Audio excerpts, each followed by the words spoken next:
아멘. 오늘 우리에게 주신 하나님의 말씀은 창세기 28장 10절에서 22절까지 있는 말씀 같이 보시겠습니다. 창세기 28장 10절에서 22절까지 있는 말씀입니다. 교독합니다. 제가 한 절 보고 여러분 한 절 보고 번갈아가면서 읽도록 하겠습니다. 야곱이 브엘세바에서 떠나 하란으로 향하여 가더니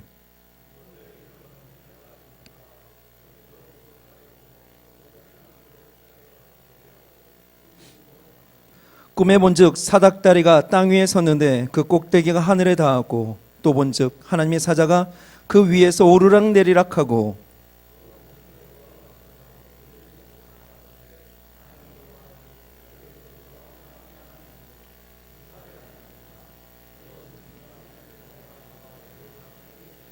내 자손이 땅에 티끌같이 되어서 동서남북에 편만할지며 땅의 모든 족속이 너와 내 자손을 인하여 복을 얻으리라.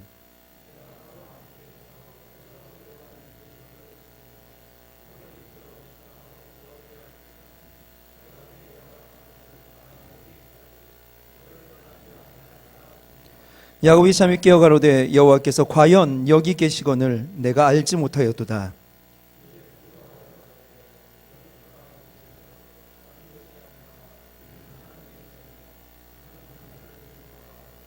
야곱이 아침에 일찍 일어나 베게 하였던 돌을 가져 기둥으로 세우고 그 위에 기름을 붓고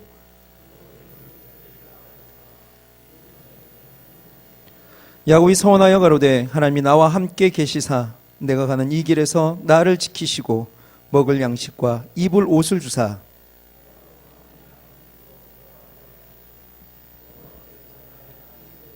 같이 봅니다. 내가 기둥으로 세운 이 돌이 하나님의 전이 될 것이요 하나님께서 내게 주신 모든 것에서 10분의 1을 내가 반드시 하나님께 드리겠나이다 하였더라. 아멘. 할렐루야. 하나님의 크신 사랑과 은총이 육부예배에 나오신 모든 이들에게 충만하시길 주님의 이름으로 축원합니다. 우리 옆 사람 같이 한번 인사합시다. 하나님이 당신을 사랑하시니 저도 당신을 사랑합니다. 하나님이 당신을 사랑하시니 저도 당신을 사랑합니다. 예, 감사합니다. 반갑습니다. 여러분은 밤에 꿈을 좀 꾸십니까? 요즘 저는 꿈을 꾸긴 하는데 잘 기억이 나진 않는 것 같습니다. 어렸을 때는 쫓기고 떨어지고 싸움하는 꿈을 많이 꿨던 것 같습니다. 떨어지는 꿈은 키 크는 꿈이라 그렇게 들어서 어떤 때는 자기 전에 하나님 떨어지는 꿈 좀 꾸게 해주세요 기도했던 적도 있었던 것 같습니다. 싸움하는 꿈은 여러분 또 그러셨는지 잘 모르겠지만 저는 꿈속에서 마저도 너무 아픈데 제가 때리는 주먹은 솜방망이입니다. 나는 데미지가 너무 큰데 저는 아무렇지도 않고 내가 때리면 그냥 피식 웃어버립니다. 그러다 한 번은 이것이 너무 화가 나서 꿈속인데도 정말 젖먹던 힘까지 다 해서 때린 적이 있습니다. 정말 힘껏 때렸습니다. 중3 때인데요. 어떤 일이 있어서 어머니랑 같이 자고 있을 때였습니다. 저는 틀림없이 꿈속에 나쁜 놈을 때렸습니다. 그런데 어머니가 옆에서 소리를 지르는 겁니다. 아이고야 이놈 키워놨더니 어미를 팬다. 여러분 혹시 이런 적이 있지 않았습니까? 올해 1월 선교신문에 이런 기사가 났었습니다. 점쟁이인 아만다 이야기인데요. 그녀는 주민의 99%가 무슬림인 중국 작은 마을 출신입니다. 신통한 그녀의 능력으로 인해 늘 그녀의 집은 북적거렸습니다. 그러나 정작 남의 미래는 그렇게 잘 맞추던 그녀가 자기에게 닥칠 심각한 질병을 예견하지 못합니다. 어느 날 아침 아만다가 일어나려는데 팔다리가 움직이지 않는 겁니다. 남편은 서둘러 병원으로 그녀를 데려갔습니다. 많은 검사를 했습니다. 그렇지만 이 이상한 증상에 대한 진단이 나오지 않습니다. 그녀는 신이 자신을 벌하는 것 같아 무서웠답니다. 그 일이 있기 몇 년 전 아만다의 크리스찬 언니가 성경을 주며 복음을 전했었는데 아만다는 완강하게 거부했던 겁니다. 아만다가 아프다는 소식을 들은 이 언니가 병문안을 옵니다. 그리고 다시 복음을 전합니다. 예수님이 인류의 유일한 구세주야. 그날 밤 아만다는 자신의 일생을 영원히 바꾸어 놓은 한 꿈을 꾸게 됩니다. 그녀의 간증입니다. 꿈에서 나는 택시를 타고 있었고 바깥은 아주 캄캄했어요. 우리는 칠흑 같은 어둠 속을 달리고 있었어요. 갑자기 빛나는 광채 속에 하얀 긴 옷을 입은 세 사람이 차 오른쪽에 나타났어요. 나는 그분들의 얼굴을 볼 수가 없었어요. 그분들은 나에게 이제 네가 선택을 해야 할 때라고 말했어요. 그리고는 나타날 때처럼 순식간에 사라졌어요. 그때 까만 긴 옷을 입은 두 남자가 택시 왼편에 나타나 있었어요. 그들은 나에게 다가오더니 나를 자기들 쪽으로 끌어가려고 했어요. 그런데 무언가가 나를 하얀 옷을 입은 분들 쪽으로 끌어가서 나는 택시 오른편으로 나갔어요. 꿈을 깨자마자 나는 그 하얀 옷을 입은 분들 중 한 분은 예수님이라는 걸 바로 알았어요. 그리고 그분을 따라가야 한다는 걸요. 나는 일어나자마자 그 자리에서 기도했어요. 그러자 내 몸에 마비된 것이 풀렸어요. 마비가 다시 일어나지 않았어요. 놀랍게도 남편 또 6개월 후에 비슷한 꿈을 꾼 거예요. 한밤중에 똑같은 계시를 받고 나를 깨웠어요. 그리고 우리는 같이 우리 삶을 예수님께 드리는 기도를 했어요. 그러고 난 이후 그녀의 인생이 바뀝니다. 아만다는 사람들이 점을 보러 찾아오면 점을 치는 대신 예수님을 소개합니다. 예수님이 모든 문제에 대한 답이라 말합니다. 그분이 길이요 진리요 생명이라 알려줍니다. 그녀는 고객님들을 위하여 기도하고 예수님이 진리와 사랑으로 그들의 삶을 비춰주시기를 예수님께 구하는 사람으로 바뀐 겁니다. 여러분, 이렇게 요즘 최근에 무슬림 가운데 많은 개종자들이 예수님을 꿈에서 만나 꿈 이전과 이후가 달라지는 사례를 종종 보게 됩니다. 성경도 또한 이렇게 꿈 이전과 이후를 가르는 일들, 특별히 꿈에서 나타난 꿈에서 나타나 말씀하시는 하나님 이야기를 많이 기록하고 있습니다. 오늘 본문이 바로 그런 꿈을 꾼, 꿈에서 하나님을 만난 야곱의 이야기죠. 하나님이 꿈을 통해 야곱을 만나 주셨습니다. 그리고 야곱은 이 꿈 이전의 삶과 이후의 삶이 완전히 바뀝니다. 그가 꿈을 꾼 때를 이야기하며 오늘 본문은 야곱이 부엘세바에서 떠나 하란을 향하여 가다가 한 곳에 이르러 해가 졌고 자려고 돌을 베개 삼아 누웠을 때 꾼 꿈이라 말씀합니다. 야곱은 지금 몸도 마음도 너무나 지쳐 있습니다. 지금 그의 나이는 학자들의 계산에 따르면 대충 77세 정도 된답니다. 결혼도 못했습니다. 그 나이가 되도록 제대로 된 여행도 한번 해본 적이 없습니다. 그는 태어날 때부터 그의 형 에서에게 치여 지냈습니다. 형은 털복숭이에 목소리도 중후한 상남자입니다. 들로 산으로 다니며 사냥을 즐깁니다. 호탕했습니다. 친구도 많았습니다. 아버지의 사랑을 언제나 독차지합니다. 많은 이들이 그를 믿고 따랐습니다. 여자들에게도 인기가 좋아 형은 40세에 이미 아내가 둘이나 되었습니다. 그리고 최근에는 또 이스마엘의 딸인 마할랏까지 아내를 삼았습니다. 형은 정말 너 하면 홀린 듯 모든 이들이 따라오리 만큼 멋진 남자였습니다. 그러나 자신은 상남자와는 너무 거리가 멉니다. 털도 없고 목소리도 가늘고 부족한 것 투성이입니다. 아버지의 사랑을 받고 싶지만 아버지는 언제나 형을 향하여 있습니다.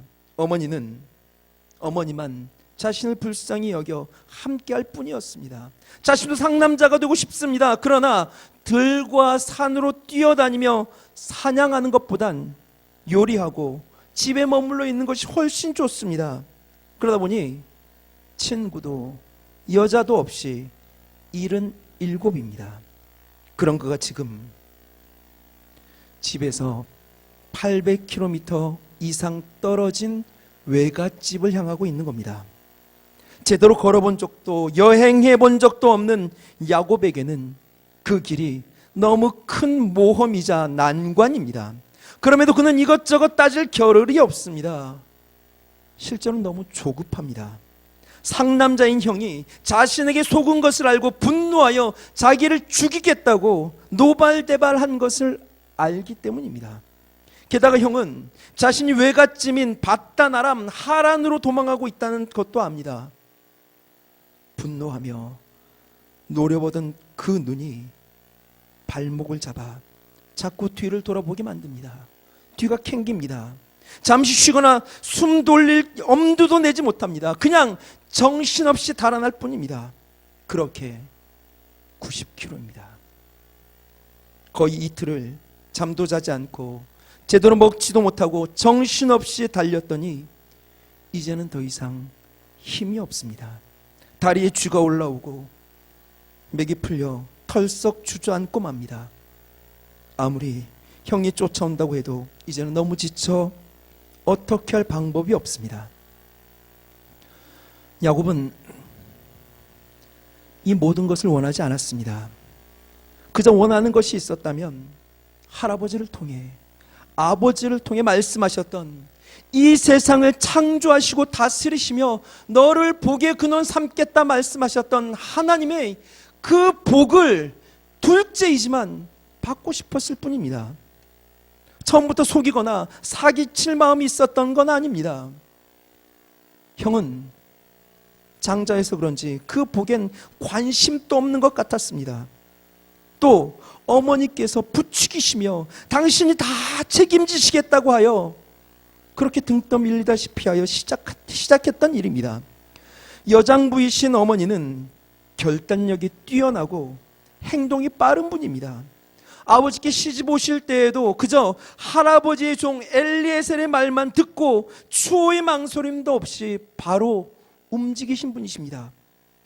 모든 게 잘 될 줄 알았습니다. 모든 게 순탄했습니다. 눈 어두우신 아버지도 다 아시지만 짐짓 속는 척 진심으로 축복해 주신 것입니다. 그래, 어머니 말씀이 맞았어. 큰 자가 어린 자를 섬길 것이라는 그 약속이 이제 성취되는 거야. 하나님 감사합니다. 아버지의 그 놀라운 축복을 받을 때까지만 하더라도 그는 도망자 신세가 되어 불안해하며 길바닥에서 노숙하리라고는 전혀 생각하지도 못했습니다. 70이 넘었지만 독립할 생각 추호도 없었습니다. 밖에 나가는 거 재미없습니다. 그저 집에서 엄마 치마폭에 쌓여 마마보이로 살 때가 그는 가장 행복했습니다. 이게 뭐람? 하라는 도대체 얼마나 더 가야 하는 거야? 낮에 만났던 여행객은 20일은 좋게 걸린다고 말을 했습니다. 약 800km입니다. 한 번도 가보지 못한 길, 제대로 된 이정표도 없고 교통수단도 없습니다. 그저 광야에 난 그 샛길을 따라 걷고 또 걸을 뿐입니다. 순간 많은 생각이 스칩니다. 휴, 이 길을 언제 가지? 대충 아무 곳에나 정착하여 살아갈까? 요리라면 그래도 자신 있는데 음식점이나 하나 차리면 먹고 살 수 있지는 않을까? 그러나 그것도 무섭습니다. 형의 노여움, 결단력, 정보력, 추진력이라면 그가 어디에 숨어 있다 할지라도 금방 발각될 겁니다. 그러면 끝입니다. 어떻게 하지? 아무리 많은 돈을 모아 힘을 기르고 병사들을 양성한다 하더라도 시간이 너무 걸립니다. 또 그렇게 준비했다 손치더라도 형과 싸우면 이길까요? 엄두가 나지 않습니다. 그렇다고 매일매일 불안하게 살 수도 없습니다. 목을 졸라오는 이 두려움들 어떻게든 버티려면 전적으로 내 편이 되어 나를 보호해줄 울타리가 필요합니다. 나를 지켜줄 유일한 방법은 엄마의 그늘밖에 없는 겁니다. 그래, 가자. 힘들어도 외삼촌밖에 없어. 태어나 외삼촌을 제대로 뵌 적도 없지만 나를 누구보다도 끔찍히 아끼시고 사랑해 주시는 어머니의 형제라면 외삼촌도 틀림없이 좋은 사람일 겁니다. 이 길 끝에 무엇이 기다리고 어떤 일이 벌어질지는 알 수 없지만 그래도 가야 한다. 그는 지금 유유자적하며 단풍 구경 떠난 것 아닙니다. 즐기며 누리며 기분 전환하기 위해 떠난 것이 아니라 살기 위해 도망가는 중입니다. 사랑하는 어머니와 강제로 생이별하며 내몰렸습니다. 어머니는 며칠 있다가 오면 형의 노가 풀어져 있을 것이니 괜찮다라고 말을 했지만 여러분 800km입니다. 그곳에 갔다가 언제 다시 집에 돌아올지 예상이 안 됩니다. 어쩌면 2번 다시 못 올지도, 어머니를 영영 다시 뵙지 못 뵐지도 모르는 일입니다. 답답하고 암담하여 한숨만 나오는데 순간 스산한 찬바람이 불어옵니다. 옷깃을 여밉니다. 아무것도 없는 광야입니다. 편히 누울 침대도 이불도 없습니다. 새벽 이슬로부터 그를 지켜줄 지붕도 없습니다. 도둑이나 사나운 짐승으로부터 보호해줄 벽도 하나 없는 황량한 광야입니다. 모닥불을 또 발각될까 두려워 피지도 못합니다. 그저 외진 곳, 형이 쫓아와도 못 찾을 곳에 숨어 몸을 웅크립니다. 땅이 그의 침대요, 돌이 그의 베개요, 하늘이 그의 이불입니다. 야곱은 지금 이제까지 살아온 인생에 있어 어쩌면 가장 힘들고 외롭고 괴로운 순간을 보내고 있는지도 모르겠습니다. 그런데 그 가장 힘들고 외롭고 괴로운 그곳에서 전혀 예상하지 못한 일을 경험합니다. 하나님을 만난 겁니다. 하나님을 알아 일부러 찾아가 만난 것 아닙니다. 그곳이 어딘지도 모릅니다. 그래서 그저 한 곳에 이르러라고 표현할 수밖에 없을 정도로 황량하고 삭막한 두려움과 외로움으로 가득 찬 바로 그 광야에서 야곱은 하나님을 만나게 됩니다. 광야는 아무것도 없기에 광야입니다. 당장 자고 일어나면 어떤 일이 벌어질지, 누구를 만날지, 제대로 길은 찾을 수 있을지 모든 것이 막막한 곳입니다. 어디에도 자신을 편 들어줄 이 없고 자신의 이 억울함과 괴로움을 들어줄 이도 없습니다. 더 이상 엄마처럼 다정하게 찾아와 이불을 덮어주고 먹을 것을 내어주며 위로할 이도 없습니다. 자신을 보호할 어떤 것도 없습니다. 집도 하인도 원하기만 하면 마음껏 누렸던 신선한 과일이나 맛난 음식도 없습니다. 그저 그곳엔 후회와 탄식, 불안과 염려로만 가득 차 있습니다. 집에서는 하루 일과를 마치고 어둠이 내리고 나면 모닥불을 피워놓고 모두 둘러앉아 음식을 나누었습니다. 하루의 수고를 칭찬하고 다음날 계획을 의논하며 왁자지간한 웃음소리와 흥겨운 노랫소리, 그런 것들로 가득했습니다. 사랑하는 사람들의 정과 따뜻함이 넘쳤습니다. 그런데 지금은 늑대의 울부짖음과 외로운 풀벌레 소리, 간간히 들려오는 부엉이 소리, 스산한 바람 소리가 시린 마음을 불안으로만 채워갈 뿐입니다. 야곱에게 있어 그 밤은 그 어떤 밤보다 캄캄했을 것이고 춥고 무서웠을 겁니다. 정말 얼마나 춥고 무서웠을까요? 얼마나 외로웠을까요? 뭔가 부스럭거리는 소리만 나면 고개가 절로 돌아갑니다.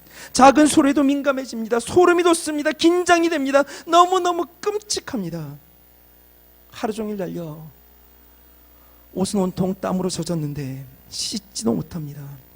그대로 누워있는 그곳에 찬바람만 덮칩니다. 모든 것이 후회스럽고 괴롭고 아프고 추운 밤입니다. 그 밤에 야곱이 느꼈을 고독, 외로움, 두려움, 우리는 상상조차 다 할 수 없을 것입니다. 그런데 이런 끔찍하고 고통스러운 그 밤에 하나님께서 찾아오신 것입니다. 형과 아버지를 속이고 도망치는 거짓말쟁이에게, 사기꾼에게, 비참한 실수와 잘못으로 인해 광야로 내어 몰린 도망자에게, 내일의 희망도 미래도 아무것도 보이지 않는 막장 인생에게 하나님 보시기에 선한 것 하나 없는, 오직 자기만 아는 이기적인 그 인생에게 그 거룩하신 하나님이 먼저 만나주신 겁니다. 여러분, 은혜입니다. 여러분, 이것이 복음입니다. 야곱은 가장 힘들고 괴롭고 외로웠던 그 밤에 찾아오신 하나님으로 인하여 그의 인생이 달라집니다. 그곳이 어딘지, 무엇하는 곳인지도 몰라 모든 것이 끔찍했던 그 장소는 하나님과의 만남을 통해 하나님의 집 베델이 됩니다. 그리고 그의 인생은 이전과 이후가 갈라집니다.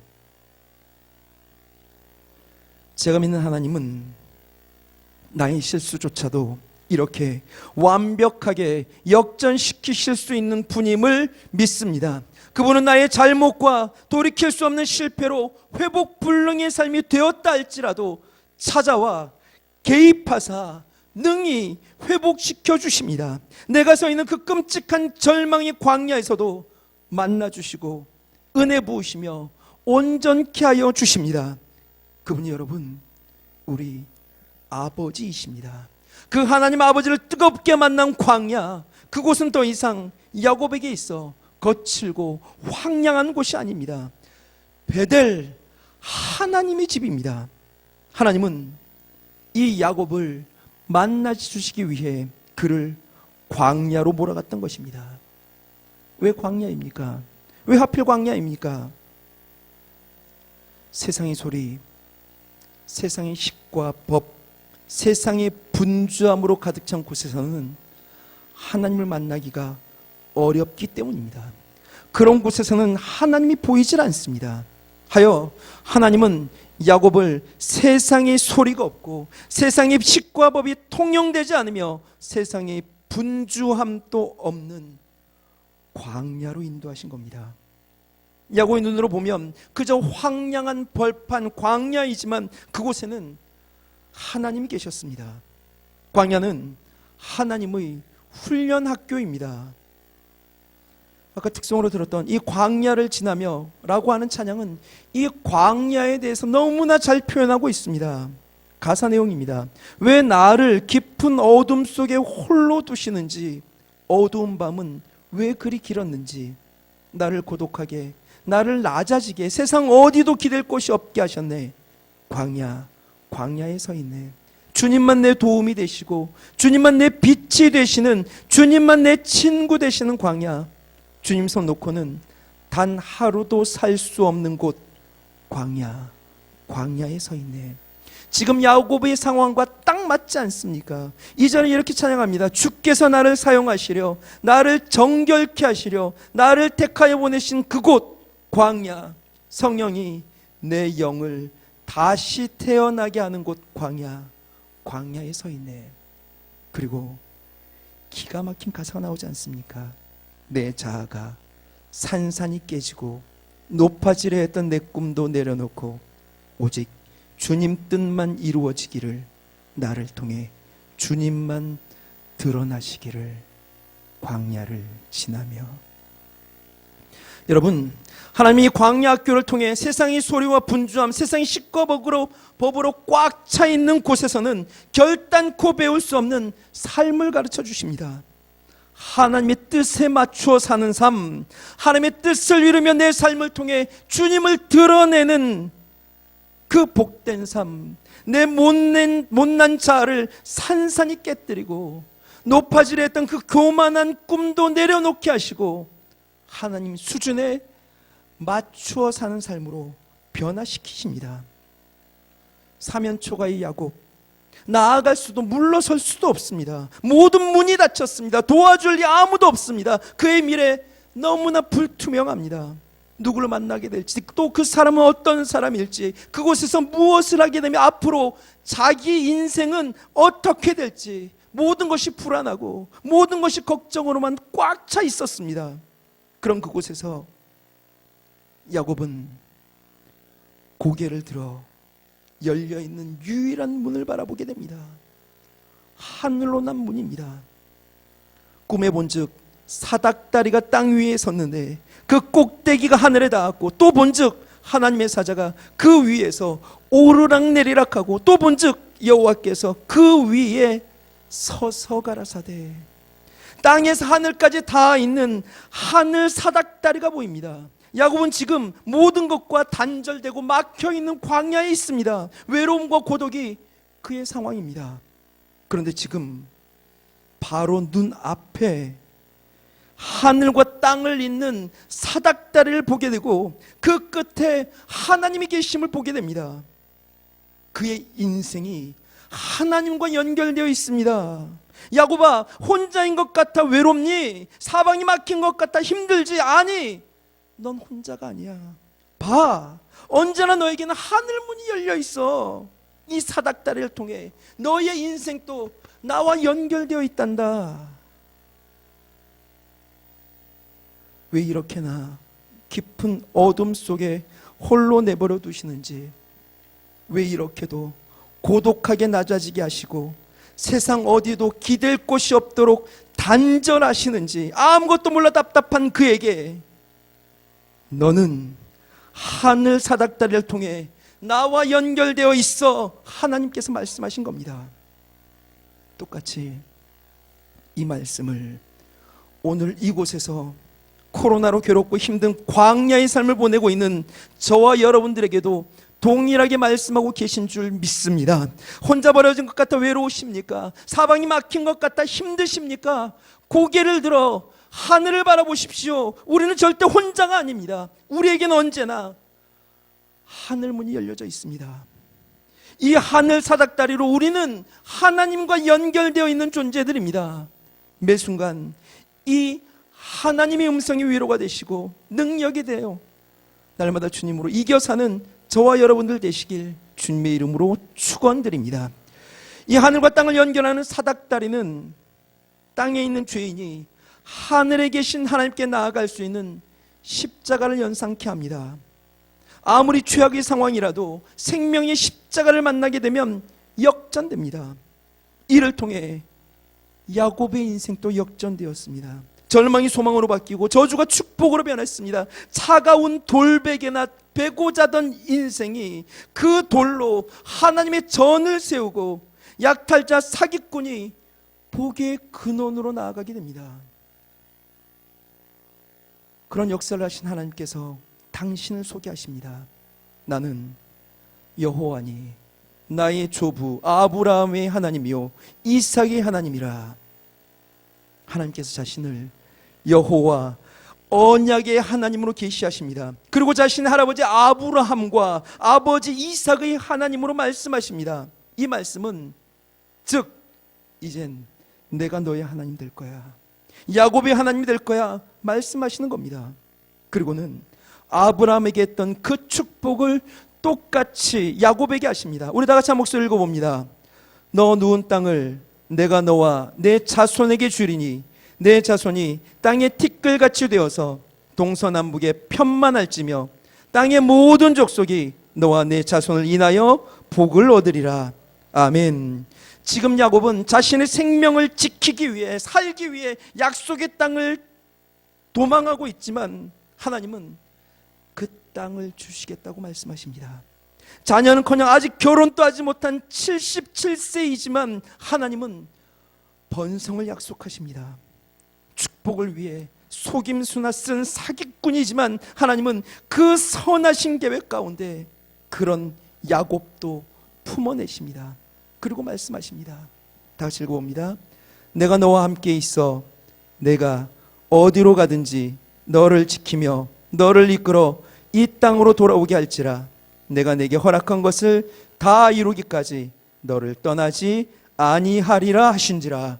아멘. 무슨 말씀입니까? 딱 이거 아닙니까? 걱정하지 마, 내가 있잖아. 하나님이 함께 하심. 이 임마누엘의 축복은 우리로 하여금 어떤 어려움과 위기가 찾아온다 하더라도 그 모든 것을 뚫어내고 승리하게 하는 힘이 됩니다. 하나님이 함께 하십니다. 하나님이 어디로 가든지 지키신답니다. 하나님이 친히 인도하여 돌아오게 하시겠답니다.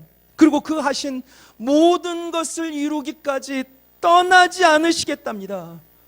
그러면 되는 거 아니겠습니까? 더 이상 무엇이 필요하겠습니까? 어마어마한 축복을 받은 야곱이 잠에서 깹니다. 그리고 야곱은 하나님이 지금 여기에 계시다라고 하는 사실에 감격하기 시작합니다.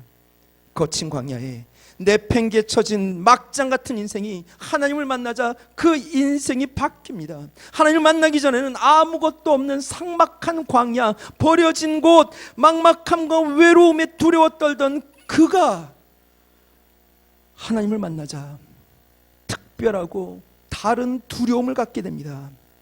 사기꾼의 실패와 실수 투성이인 죄인이 거룩한 하나님을 만났는데 어떻게 안 두려워할 수 있겠습니까?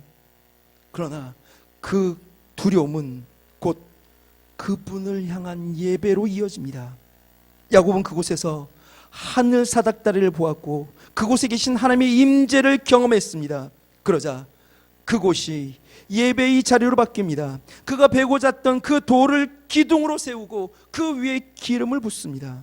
그리고 루스로 알려진 그곳은 하나님의 집 베델이 됩니다.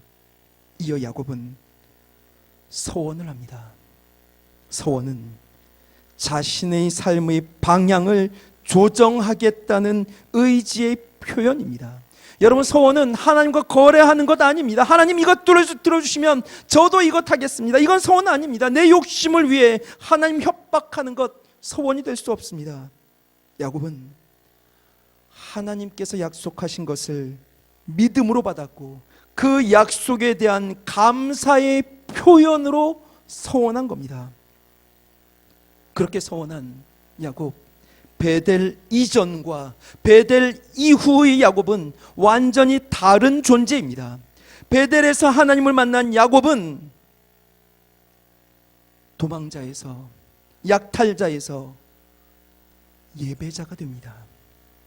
그저 목숨을 구하기 위해 자신의 안전만을 위해 살았던 자가 베델에서 하나님을 만나게 되자 하나님이 자신과 함께 하신다는 이 사실을 깨닫고 하나님을 우선시하는 자가 됩니다.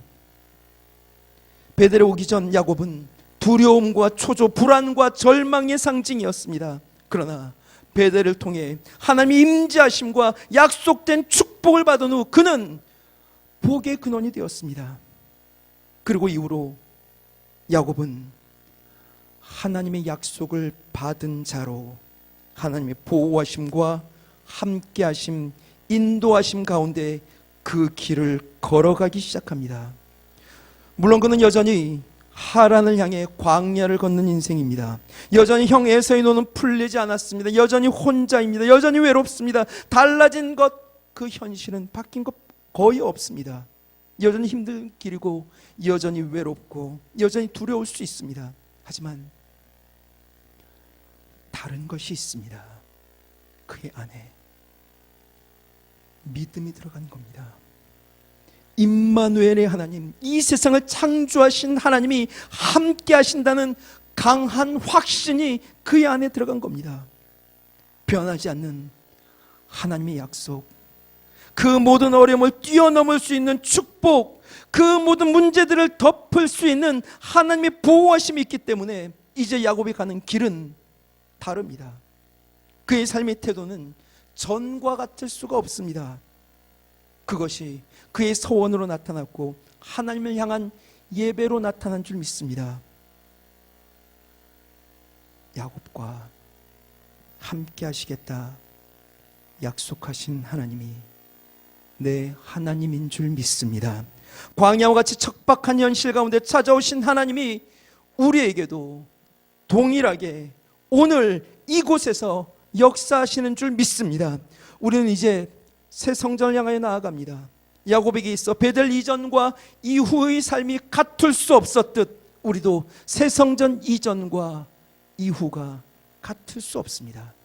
우리는 하늘 사닥다리로 하나님과 우리가 연결되어 있음을 경험한 자들입니다. 지금 우리는 하나님이 우리와 함께 하심으로 이루신 놀라운 역사를 목도하고 있습니다. 그 허락하신 것을 다 이루기까지 떠나지 않으시고 우리를 지켜 그 땅으로 돌아오게 하시겠다는 그 약속이 이루어지는 것을 보고 있습니다. 이 역사를 일으키신 그 하나님을 신뢰하십시오. 나 중심에서 하나님 중심으로 삶의 자세를 이제는 교정하십시오. 하나님이 나와 함께 하십니다. 하나님이 나를 만나주신 하늘 사닥다리가 내가 머문 지금 바로 여기에 있음을 믿음으로 바라보십시오. 그렇게 될 때 우리의 관점이 달라집니다. 삶의 태도가 변합니다. 이루고자 하는 삶의 목표도 바뀝니다. 하나님을 만난 그 자리가 여호와의 집이 되며 나의 고통의 상징이요 괴로움의 대명사가 변하여 하나님의 전이 될 줄 믿습니다. 이제 그 하나님이 우리와 우리 자손들을 통해 온 땅을 축복하시겠다고 약속하고 계십니다. 너무 기대가 되지 않습니까? 이 놀라운 이전과 이후를 가른 베델의 은혜가 저와 여러분들의 삶 가운데 늘 계속되기를 주님의 이름으로 축원합니다.